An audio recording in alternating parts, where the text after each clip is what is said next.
Now we're going to attach the TromboneSpineSaver to a bass trombone. This is an Edwards bass with coaxial valves.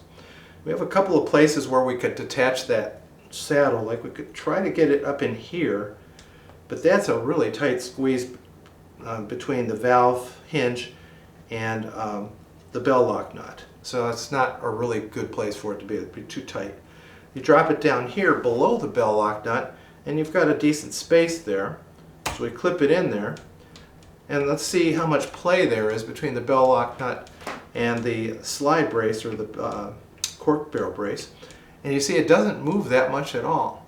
Now normally what I would do is I would take one of these silicone tubes that's provided in the small packet that came with your TromboneSpineSaver, and I would take off the silicone and I would measure this inside here for a saddle stay. And it looks as if that's going to fit just perfectly right there. So I'll pop this off. This is turning out to be exactly the length that we need. So I'm going to put this in here.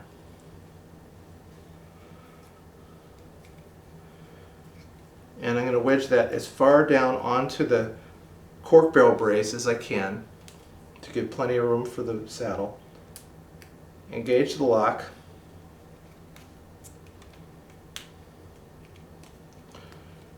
Does it click? No. So I'm going to flip it over, and then I'm going to re-engage it the other direction, and now it's clicking.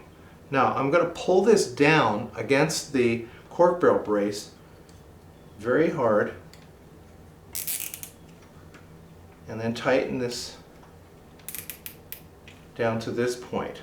Now let's see if we can still clip that in nicely. And it works very nicely. It's very snug, and you're not going to get any play on that. So, take the scissors. We're going to trim off that excess. And then I'm going to have the cable part of the cable tie pointing straight downwards, because I don't want it to run into my palm, and I don't want it to run into anything else. So I just have it slid right down there and pointing straight downwards. Now let's attach the stand. I'm going to put the stand in. First of all, hook this in at an appropriate pipe up here. This would work. We could do it here. We could hook it in here, which is the middle belt or lower belt cross brace. But the problem with that is that it might interfere with the action of the valve. Let's just try it and see if it does interfere with the action of the valve.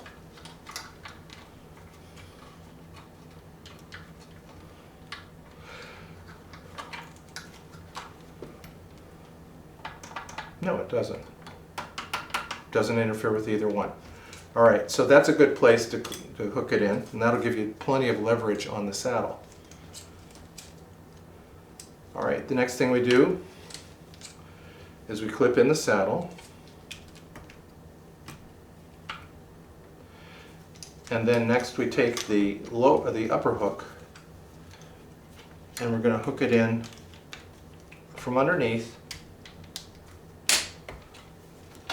just like that. Now that the TromboneSpineSaver is attached to the bass trombone, let's get it up in playing position and adjust it. Well, the first thing I notice is that the mouthpiece is too far this way. So I'm going to just bring that down to where I like it and lock it in. Now I have a nice bell angle. As far as the slide angle is concerned, I kind of hit that right off the bat where I like it, but I can show you that it is adjustable. You can go up and down with it like this, but find the angle that you like and lock it in. Now, if I sit nice and tall, that mouthpiece is still hitting low. So I take the bottommost knob, loosen it, raise it up so it hits my embouchure just right, and then lock it in.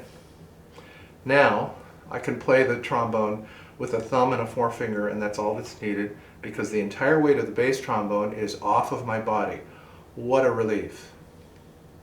Now we have the trombone completely off of the body. You're having a nice relaxed posture, and you're playing your orchestral excerpts at home, or you're in your orchestral rehearsal, and it's time to go home.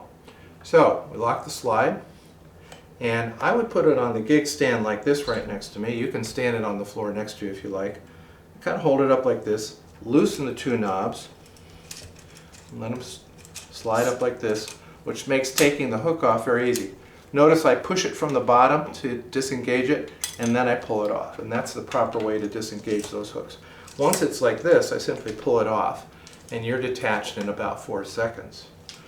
Now to take it home with you, the first thing I would do is collapse this adjustment down to as low as it can go here. And then we have the tote bag.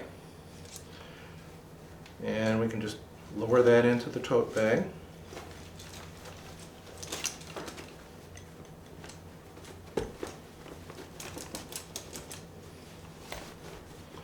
Tighten it up. And there's a skinny point in the stand right in the middle like this, which you can grab very easily. And while you're grabbing that, you can grab a hold of the handle of your case and carry it just like this.